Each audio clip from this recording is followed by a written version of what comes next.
Cholinergic blocking drugs are drugs that block or inhibit the actions of acetylcholine in the parasympathetic nervous system. Also known as anticholinergics, parasympatholytics, and antimuscarinic drugs.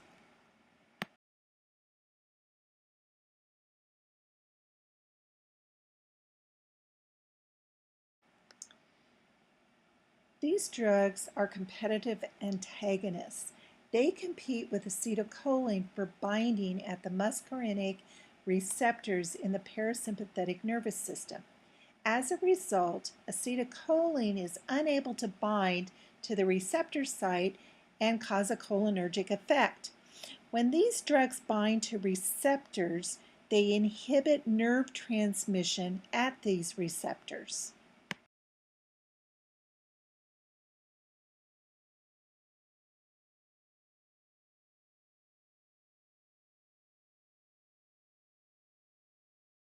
Some examples of cholinergic blocking drugs.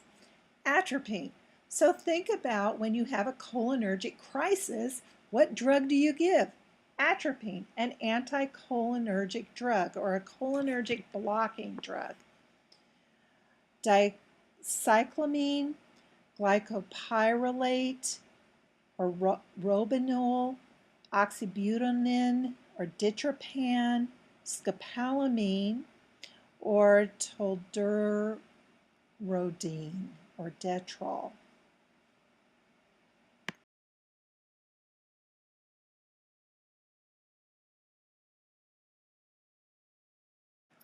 The next two slides are going to talk about the drug's effects on the various systems. We'll go over the ones on this first slide. The second slide you can review on your own. In the cardiovascular system, large doses of these anticholinergic drugs cause decrease in the heart rate.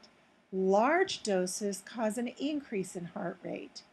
In the central nervous system, small doses decrease muscle rigidity and tremors, but large doses cause drowsiness, disorientation, and hallucinations.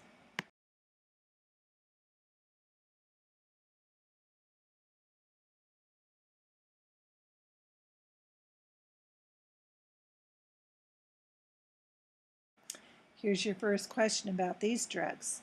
Which finding would the nurse anticipate when assessing a patient with an atropine overdose? Moist skin, meiosis, bradycardia, or urinary retention? The answer is D.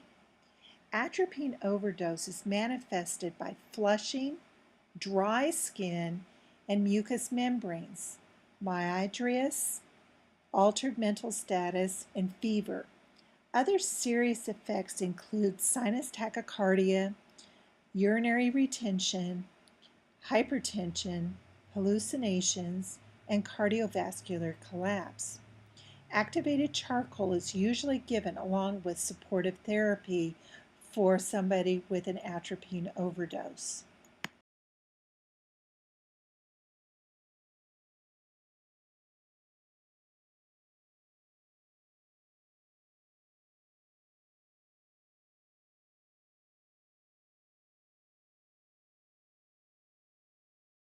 Central nervous indications for this drug include decreasing the muscle rigidity and muscle tremors associated with Parkinson's disease or drug-induced extrapyramidal reactions such as those associated with antipsychotic drugs, which are drug-induced movement disorders that include acute and tardive, which means late, symptoms. These symptoms include continuous spasm and muscle contractions, motor restlessness, Parkinsonian or characteristic symptoms of Parkinsonian symptoms like rigidity, slowness of movement, tremor, and tardive dyskinesia, which means late, irregular, jerky movements and grimacing, including sticking out your tongue. Antipsychotics are often discontinued due to inefficacy and intolerable side effects such as extrapyramidal symptoms.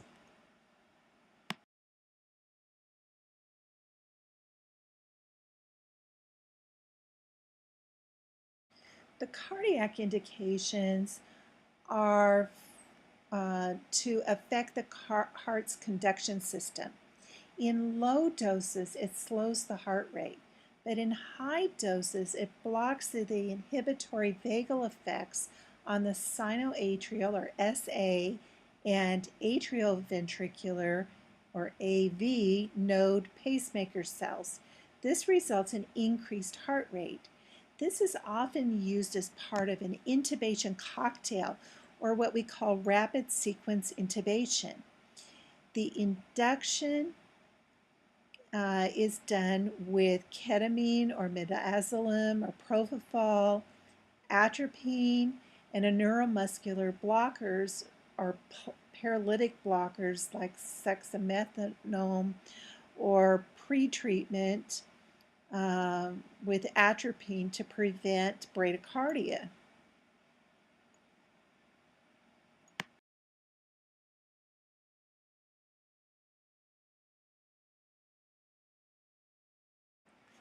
Atropine is used primarily for cardiovascular disorders.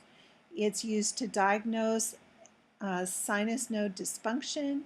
It's used as a symptomatic second-degree heart block. It's also used in severe sinus bradycardia with hemodynamic compromise. We use that phrase to also mean advanced life support.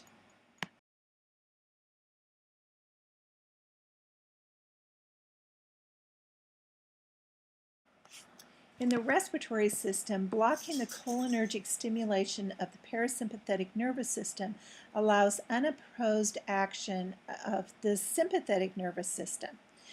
It results in decreased secretions from the nose, mouth, pharynx, and bronchi. It also results in relaxed, smooth muscles in the bronchi and the bronchioles, bronchodilation, and decreased airway resistance. So when we talk about giving atropine as part of this intubation cocktail, it also means that your patient is going to have less saliva in the mouth that you have to suction out.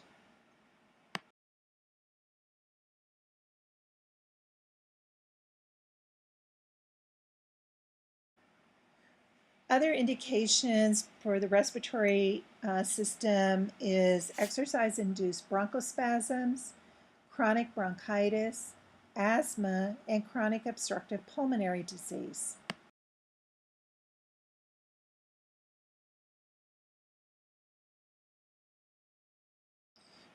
GI indications are related to the parasympathetic nervous system controlling the gastric secretions and smooth muscles that produce gastric motility. Blocking the parasympathetic nervous system results in decreased secretions, relaxation of smooth muscles, decreased GI motility, and peristalsis.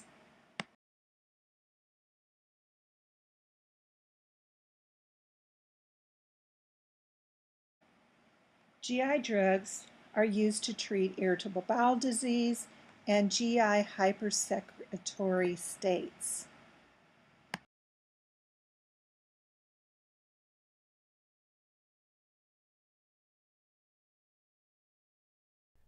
Ever had an urge to go? Not go out, but go to the bathroom? Maybe it was because you just had way too much to drink. Or maybe it was because you were holding it in on a long car ride. Hopefully, that was the only reason you had to go. That's because, not so infrequently, the urge to go has nothing to do with a long car ride and everything to do with what's going on in or with your bladder. A frequent urge to urinate and a painful or burning sensation during urination may be indicative of cystitis. Cystitis is the inflammation of the bladder, usually as a result of infection, most commonly due to bacteria. Normally, urine has been classically considered to be sterile. This has been called into question recently, but I digress for this lesson's purposes.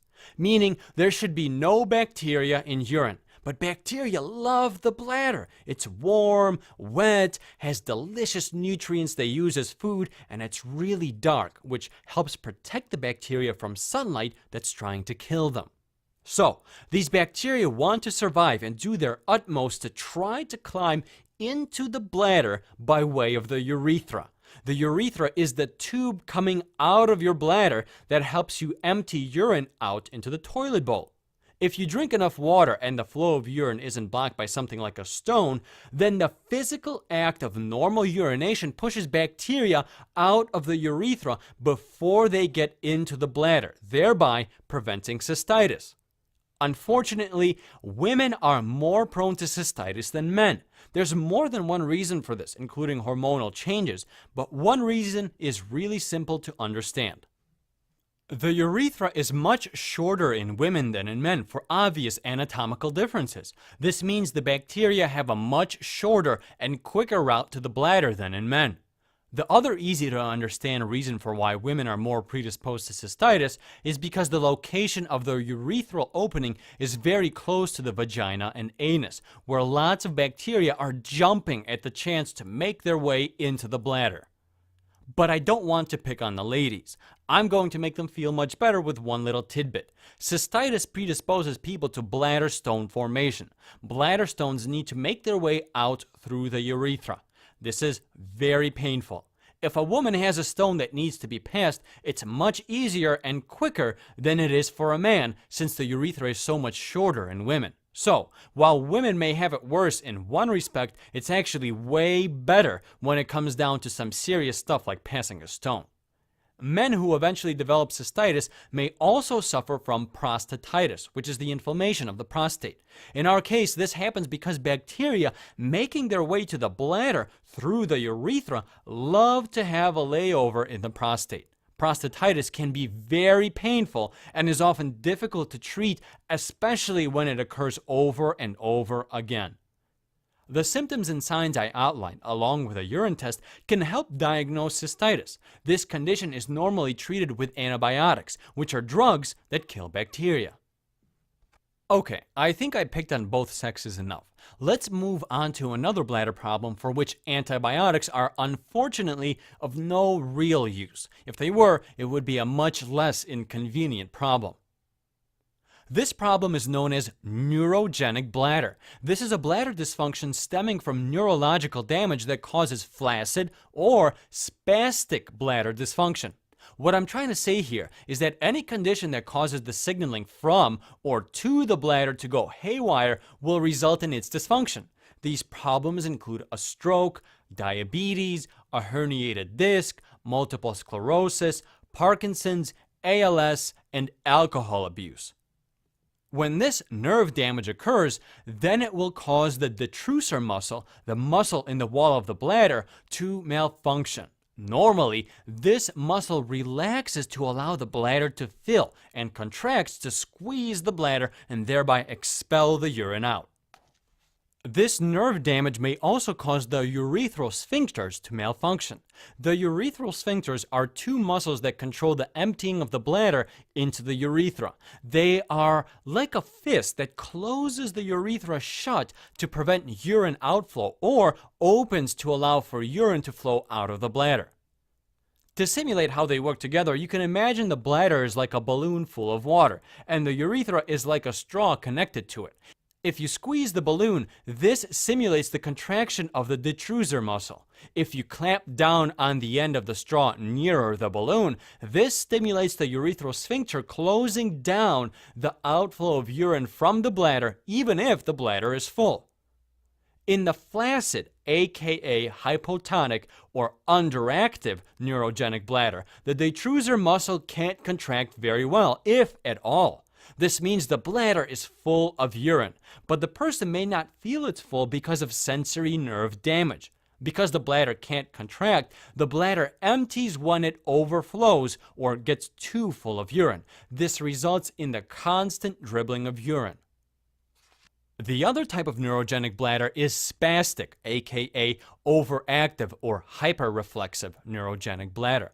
Here, the nerves signal the detrusor muscle to contract involuntarily and unpredictably. This happens pretty frequently, and the volume of remaining urine in the bladder is thus usually normal or low. In some cases, a condition known as detrusor sphincter dyssynergia occurs. This is when the detrusor muscle contracts to empty the bladder, but the sphincter muscle clamps down at the same time, thereby not allowing any or very little urine to pass through. This, therefore, results in incomplete bladder emptying. Treatment for neurogenic bladder involves inserting a urinary catheter to help with urine voiding, medication, and surgery as a last resort. One organ, but two very different problems. The first problem we covered was cystitis. Cystitis is the inflammation of the bladder as a result of infection, most commonly due to bacteria. Men who eventually develop cystitis may also suffer from prostatitis, the inflammation of the prostate. The other problem we discussed was neurogenic bladder. This is a bladder dysfunction stemming from neurological damage that causes flaccid or spastic bladder dysfunction. When this nerve damage occurs, then it will cause the detrusor muscle, the muscle in the wall of the bladder, to malfunction. This nerve damage may also cause the urethral sphincters to malfunction. The urethral sphincters are two muscles that control the emptying of the bladder into the urethra.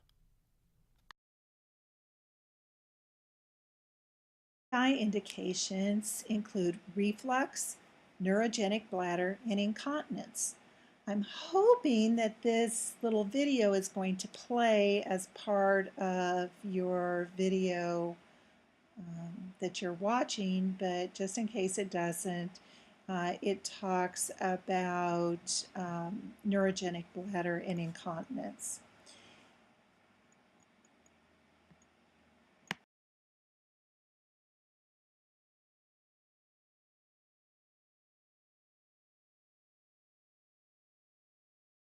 Contraindications to cholinergic blocking drugs include a known drug allergy, angle closure glaucoma, acute asthma or other respiratory distress, myasthenia gravis, acute cardiovascular instability, GI or GU tract obstruction like benign prostatic hyperplasia or BPH.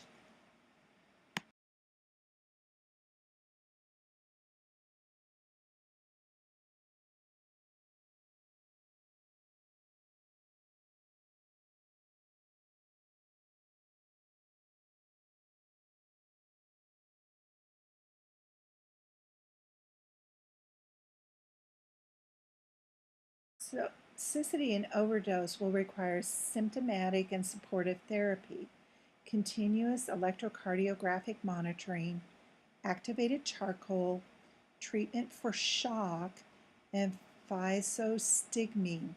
Think about it. These drugs are blocking the effect of acetylcholine, and physostigmine is a drug that encourages acetylcholine. So it only makes sense that you would give that medication for an overdose.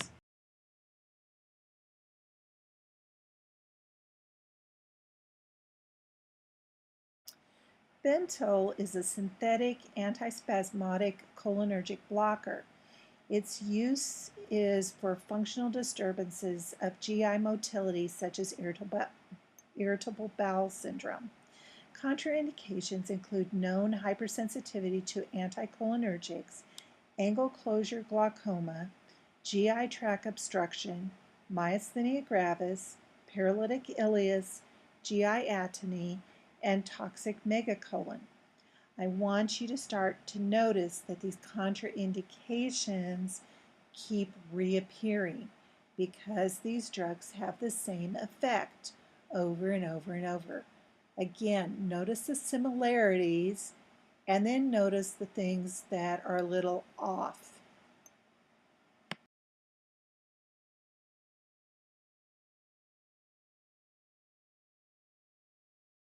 Interactions include amantadine, antihistamines, phenothiazines, tricyclic antidepressants, and digoxin. When given with other cholinergic blocking drugs, it may cause additive cholinergic effects, resulting in increased effects.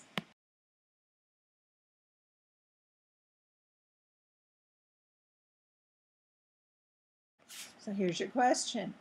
Glycopyrrolate, or Robenol, and an opioid are administered to a patient before surgery in the preoperative area. The anticholinergic is used to potentiate the action of the opioid, assist the patient in retaining urine during surgery, control secretions during surgery, or prevent nausea. The answer to this one is C. Anticholinergics like glycopyrrolate and atropine are given preoperatively to reduce or control secretions before and during surgery.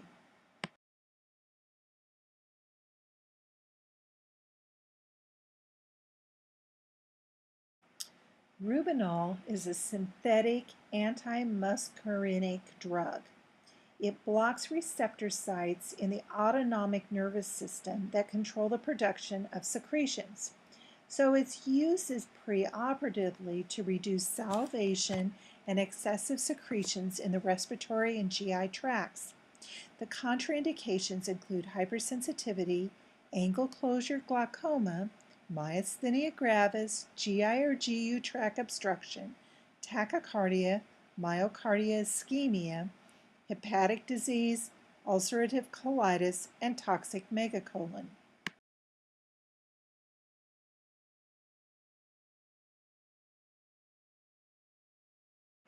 Atropine is a naturally occurring antimuscarinic.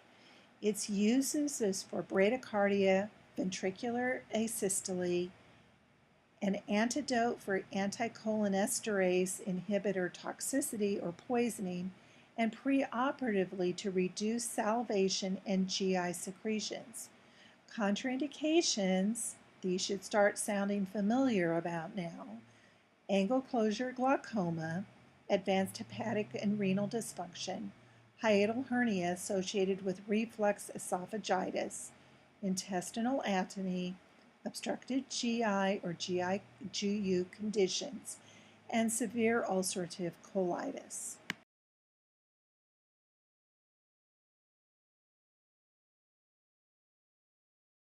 Amine is also a naturally occurring cholinergic blocker and one of the principal belladonna alkaloids.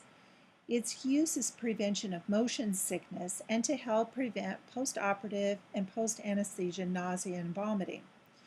Contraindications, again, you should be starting to remember these: angle closure glaucoma, advanced hepatic and renal dysfunction, hiatal hernia associated with reflux esophagitis, intestinal atony, obstructive GI or GU conditions, and severe ulcerative colitis.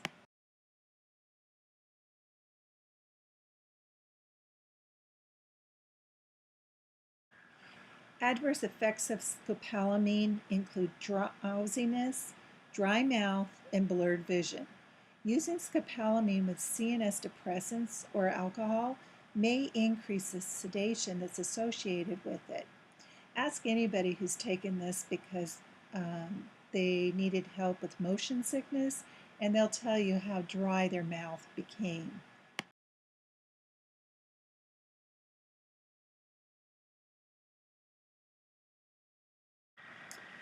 Before administering pterodine or Detrol, it is most important for the nurse to assess the patient for a history of which condition. This one should be a real obvious one after all of our review: angle closure glaucoma, cataracts, hypothyroidism, or hyponatremia. Well, This one is A, that angle closure glaucoma. Tolterodone may worsen pre-existing angle closure glaucoma and urinary retention, so its use should be avoided in patients with these conditions.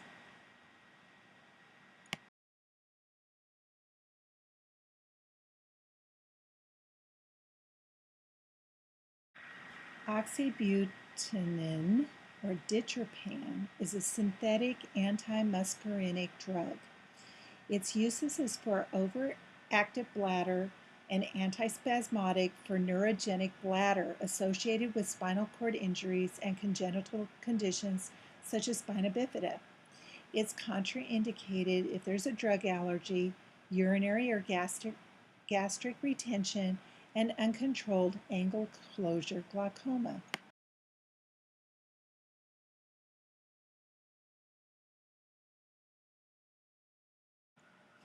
Tolterodine, or Detrol, is a muscarinic receptor blocker. It's used for urinary frequency, urgency, and urge incontinence caused by bladder or detrusor overactivity. Detrusor is the muscle that controls your bladder continence. Newer drugs for this purpose include sulfinicin, which is Vesicare, darafenicin, which is Enablix, tropium, which is Sanctura, and festoridine, which is Tovias. The newer drugs are associated with a much lower incidence of dry mouth, particularly because of their pharmacologic specificity for the bladder as opposed to the salivary glands.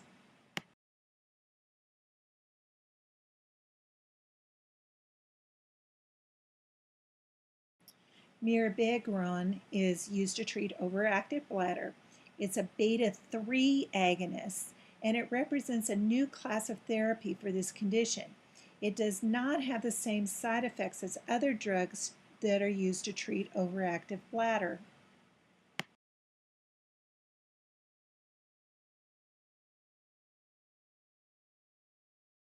Implications for cholinergic blocking drugs are to keep in mind that these drugs block the action of acetylcholine in the parasympathetic nervous system. You want to assess for allergies, the presence of BPH, urinary retention, glaucoma, tachycardia, myocardial infarction, heart failure, hiatal hernia, and GI or GU obstruction. Remember, we just went through a whole bunch of drugs that are helping people to have control of their urinary continence. So having a blockage that's preventing the urine getting into the bladder would not be a good thing. You want to perform baseline assessments of vital signs and systems overview.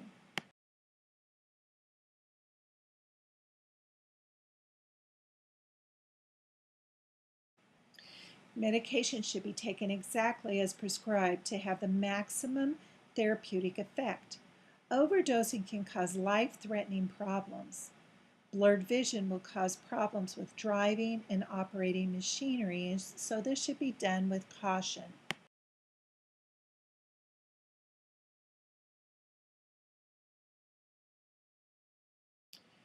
Patients may experience sensitivity to light and may want to wear dark glasses or sunglasses. When giving ophthalmic solutions, apply pressure to the inner canthus to prevent systemic absorption of the medication.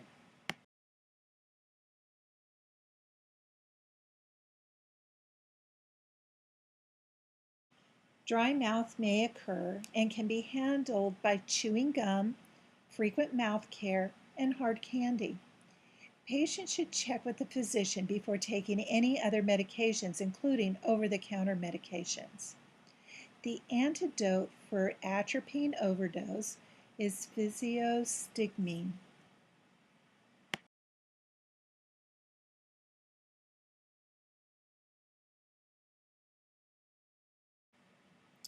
Anticholinergics taken by older adult patients may lead to higher risk of heat stroke because of the effects on the heat regulating mechanisms of the body. You want to teach patients to limit physical exertion and avoid high temperatures and strenuous exercise. You also want to emphasize the importance of adequate fluid and salt intake.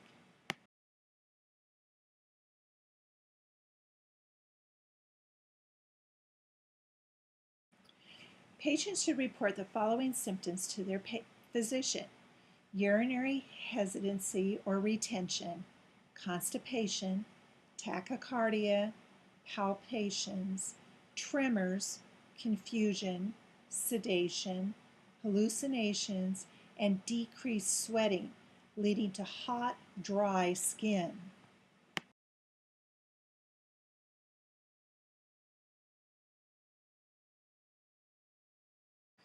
Finally, as a nurse, you want to monitor for therapeutic effects. For patients with Parkinson's disease, they should have fewer tremors and decreased salivation and drooling. For patients with urologic problems, they should have improved urinary patterns, less hypermotility, and increased time between voidings. And finally, you want to monitor for adverse effects, like we do with any drug. And that completes this lecture on cholinergic blocking drugs.